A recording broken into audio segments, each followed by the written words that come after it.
안녕하세요. 이번에는 3주차 두 번째 강의 시작하겠습니다. 이번에는 조세법의 분류 저희 교재 48페이지입니다. 48페이지 보시면 조세법의 분류 이렇게 네 가지로 해놨어요. 네 가지요. 실체법, 절차법, 구제법, 처벌법 이렇게 되어 있고요. 이거는 조세법에 대해서만 국한된 얘기는 아니고요. 일반적인 법에는 다 이렇게 되어 있는 게 일반적입니다. 일반적으로는요. 그 중에서 조세법도 저번 시간에 말씀드린 것처럼 일반 법에 있는 모든 웬만한 개념들은 다 갖다가 쓰기 때문에 준용을 하기 때문에 조세법도 예외가 아닙니다. 그래서 여기서 간단히 살펴보면 일단 용어가 좀 어려울 텐데 조세, 앞에 다 똑같은 말이에요. 조세, 다 반복돼서 조세. 실체법, 절차법, 구제법, 처벌법 이렇게 보시면 되고, 실체법이라는 게 뭐냐면은 예를 들어서 개인이라면 소득세, 법인이면 법인세, 상속세, 증여세 그런 걸 얘기를 하는 거예요. 그런 걸요. 예를 들어 소득세다. 2020년 1월 1일부터 12월 31일까지 경제활동을 통해서 벌어들인 소득에서 그 소득에 상응하는 비용을 뺀 나머지, 그러니까 소득이겠죠? 그 소득에 대해서 세법이 정한 어떤 절차를 거치면 과표가 되고요. 거기에 따라서 일정 세율을 부과하게 되면은 소득세가 나옵니다. 그런 걸 갖다가 이제 실체법이라고 해요. 소득세 그런 거 다 실체법이라고 하고요. 그런 소득세가 어느 정도 딱 확정이 되면 그걸 갖다가 이제 부과하고 징수해야 되잖아요. 어떤 절차, 그걸 갖다 절차법이라고 해요. 절차법이라고 해요. 절차법. 이렇게 되고 이제 부과를 했어요. 근데 이제 그 납세자가 거기 부과된 세금에 대해서 별 이의가 없거나 다른 생각이 없다면 그냥 이렇게 납부를 하면 되겠지만 그렇지가 않고, 납세자의 생각이 과세관청의 과세관청의 처분, 저번 시간에 얘기했던 행정행위 중에 하나인 과세 처분에 대해서 납세자가 생각이 좀 달라요. 그럼 이의신청을 하는 그런 과정을 거치는데, 그런 과정을 통해서 본인의 권리를 구제받을 수가 있거든요. 권리를 구제받을 수 있는 행정 절차 중에 하나를 갖다가 불복이 있습니다. 그래서 다 행정법 중에 하나 들어가는 거고요. 그걸 갖다가 이제 조세구제법이라고 합니다. 이의신청, 그 다음에 행정심판, 예를 들면 그런 게 있고요. 그 다음에 이제 결국 이제 보니까 그 납세자분이 굉장히 잘못한 거예요. 일반적인 범위를 넘어서 조세 탄력이 30억이 의심이 되거나, 아니 3억이 경우에 따라서 3억이나 5억의 기준금액이 좀 다르긴 한데, 그런 게 좀 기준금액을 넘어가게 되면은 관할 세무서 또는 국세청에서 검찰에 고소고발을 할 수가 있어요. 그렇게 되면은 조세범 처벌법으로 넘어가게 되고요. 그렇게 되면은 그 검찰에서는 또 이제 30억, 50억 기준으로 특가법, 특별경제 가중처벌법에 또 따라서 일반적인 형량에 또 배가해서 더 많이 가중처벌을 할 수 있는 그런 것까지 갈 수가 있죠. 그러니까 조세가 이렇게 좀 돼 있고요. 조세 관련된 법들이, 조세 분류가. 그래서 실체법, 절차법, 구제법, 처벌법 이렇게 이해하시면 되고, 그 다음에 조세법의 위치 49페이지 가보겠습니다. 거기 가면은 그림이 하나 그려져 있죠. 그림이. 그래서 보면은 조세법이 가운데 있고, 잠깐 조세법이 있고, 그 다음에 헌법이 있고, 그 다음에 행정법,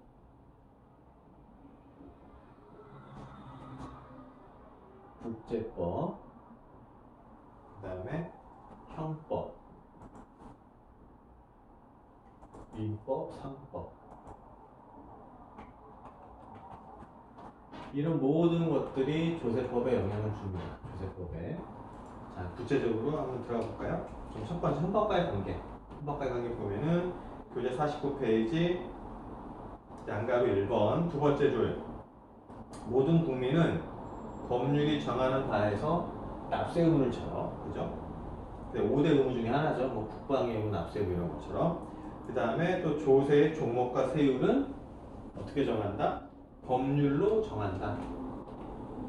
뭐뭐가 된다고요? 종목과 어떤 거 내야 된다. 뭐 소득세를 내야 된다, 부가세를 내야 된다 그런 것처럼 종목, 세목과 종목이 세목이죠. 세목과 그리고 어느 정도 퍼센티지율로 가할 건지는 뭘로 정한다? 법률로 정한다. 조세 법률주의죠. 세목과 세율은 법률로 정한다. 헌법에서 법에 위임을 했어요. 위임위법이라고 하는데 위임을 한 거고요. 색깔을 이렇게 쓰면 좀 헷갈리니까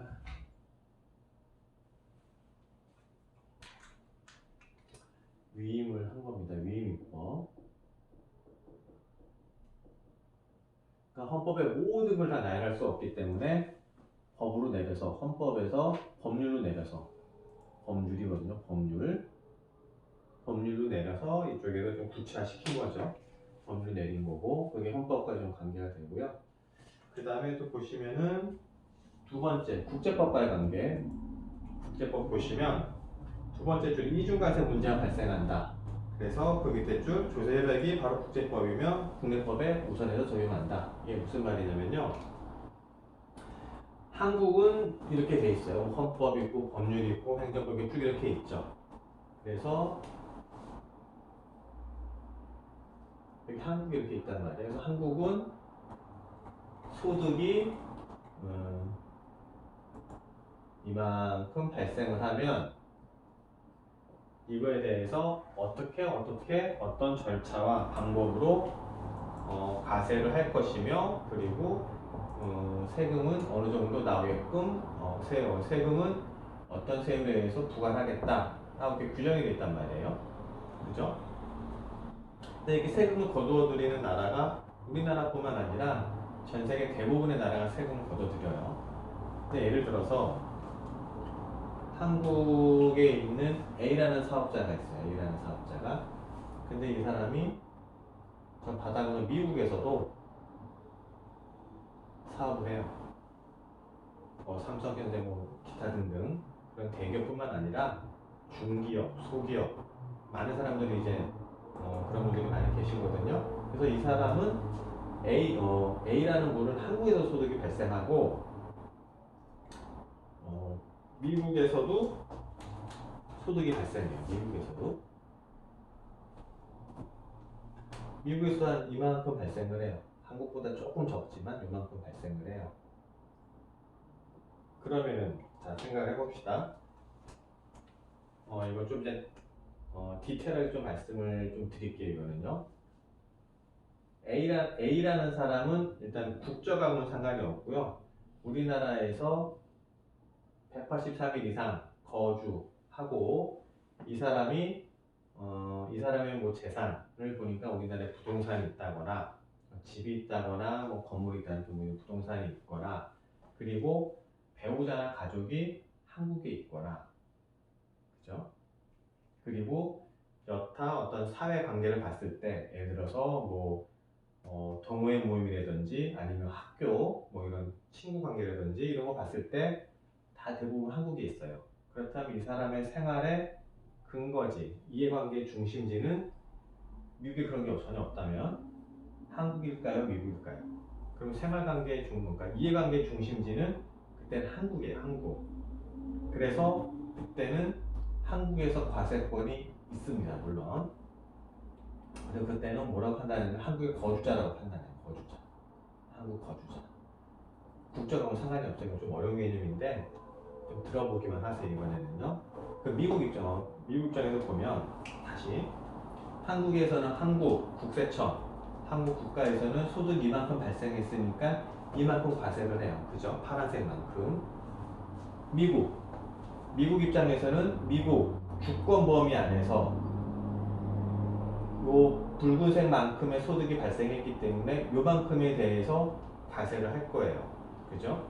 그런데 A라는 사람이 소득이 발생한 곳이 한국, 미국 따로따로 있긴 하지만 A라는 사람 기준으로 봤을 때는 이게 합쳐져요.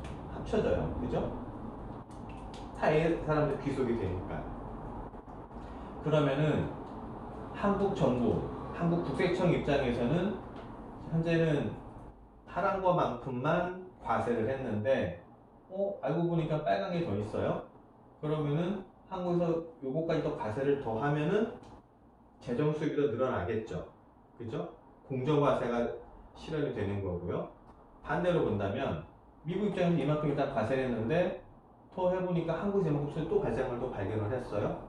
그러면은 미국 국세청 입장에서는 파란 소득까지 과세하게 되면은 이쪽 미국 입장에서는 또 그만큼 조세 수입이 늘어나니까 유리하겠죠. 그럼 서로 과세하려고 할 거예요. 한국은 빨간 거, 미국은 파란 거에 대해서 추가적으로. 그렇게 되면 이 사람 A라는 사람은 어떤 특별한 기준이 없다 보면은 같은 소득, 총소득에 대해서 두 번씩 과세되는 이중과세가 되는 문제가 발생을 합니다. 이중과세가 되는 문제가.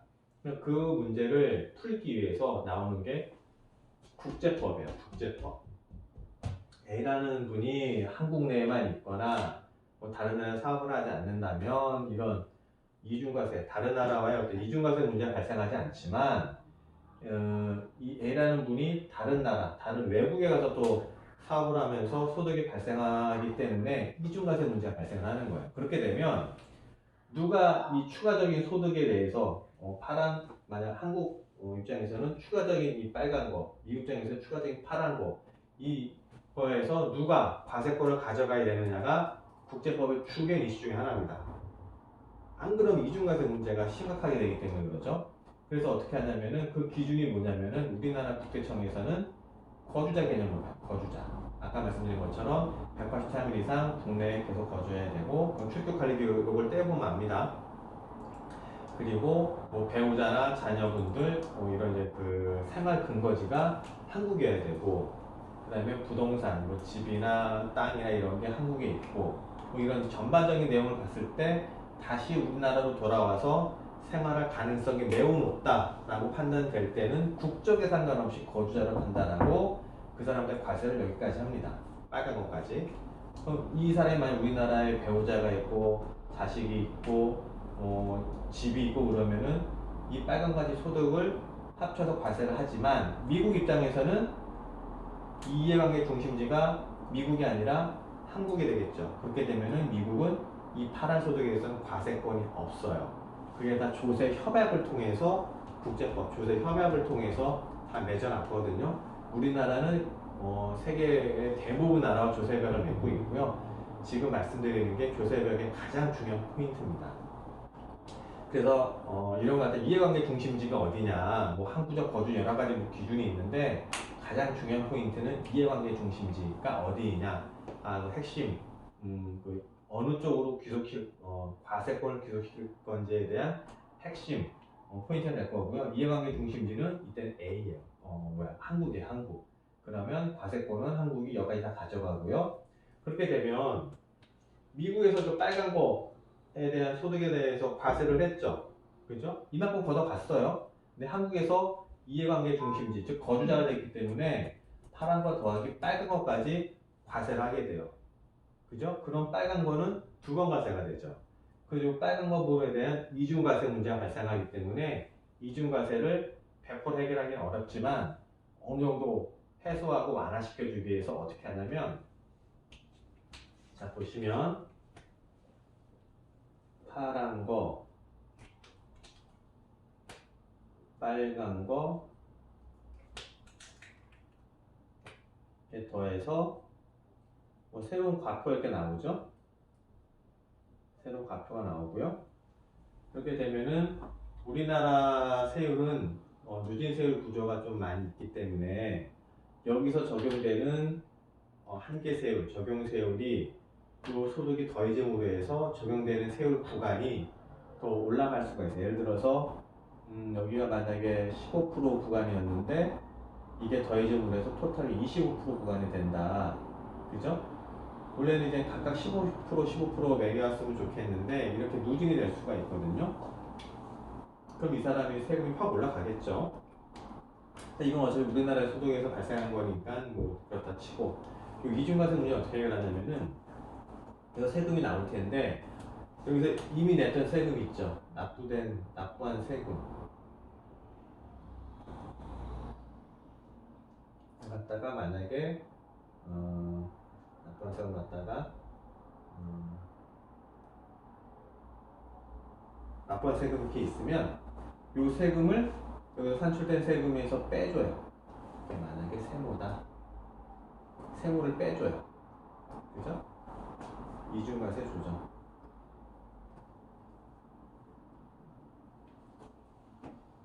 이렇게 되면 이제 이 사람의 추가로 납부할 세금이 나올 텐데, 아니면 환급한 세금도 나올 수 있고요.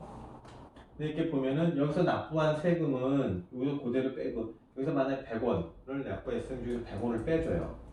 그런데 아까도 말씀드렸지만 한국과 미국의 세율, 적용되는 세율이 똑같다면 여기서 납부한 세금이나 여기서 빠지는 세금이나 똑같기 때문에 요 세율이 똑같다면 문제가 이중과세가 100% 적용 완화가 되겠지만 미국에서 적용받는 세율과 우리나라에서 적용되는 세율이 달라요. 일반적으로요.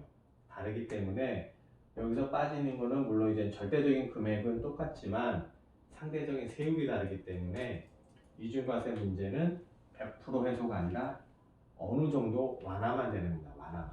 이런 문제가 있고요. 이중과세. 그렇기 때문에 국제법에서는 협약을 통해서 이중과세 문제를 조정을 한다. 그렇게 생각하시면 됩니다. 그리고 그 다음에 3번 행정법. 펴서 좀 지우고. 그럼 행정법과의 관계를 보시면 행정법이라는 거는 우리나라가 3권 분립이 되어 있죠. 입법부, 사법부, 행정부, 그죠? 행정부, 대통령을 수반하는 행정부 쪽인데 행정부 쪽에 대한 여러 가지 권리 의무의 관계, 절차에 대한 관계를 기술한 법 행정법이에요. 근데 그 행정부 안에 국세청이 있는 거예요. 국세청이, 그죠? 그러다 보니까 큰 범위 안에 행정법에 당연히 국세청도 포함이 되기 때문에 행정법의 적용을 그대로 받습니다. 그대로. 그런 내용이고요. 보시면 양가로 3번의 첫 번째 줄 행정절차법의 일반적인 이론에 대부분 근거를 한다. 말씀드린 것처럼 큰 테두리의 범위 적용되는 법이 행정법이 그대로 조세법에도 적용이 되고요. 조세법에서 행정법에 나열되지 않은 특별히 정한 거는 여기서 정한 게 우선 적용이 되고요. 일반적으로는 행정법에서 나열된 게 다 적용이 됩니다.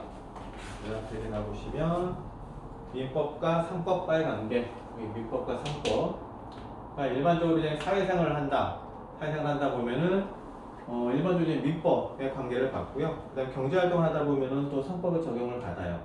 근데 이게 다 이제 경제활동범위, 영업활동범위에 다 이렇게 흘러가는 거기 때문에 이것도 다 세금과 관련이 있고 그러다 보니까 여기서 적용되는 법이 다 이제 조세법에도 적용이 되고요. 아까 행정법과 똑같이 조세법에 달리 특별히 적용된 게 있다면 조세법이 또 우선으로 적용이 됩니다.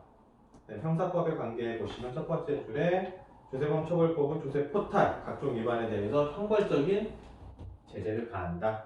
그런 의미가 있고요.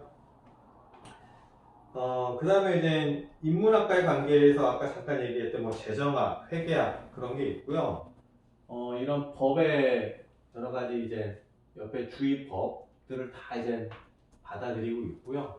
옆에 있는 재정학, 회계학, 법학 이런 것도 조세법이 많이 원형을 하고 있습니다. 그러니까 굉장히 이제 잡학다식하죠. 조세법이 그러기 때문에. 자, 그러면 오늘 두 번째 강의 여기까지 하고요. 세 번째 강의는 잠깐 쉬었다가 또 진행하도록 하겠습니다.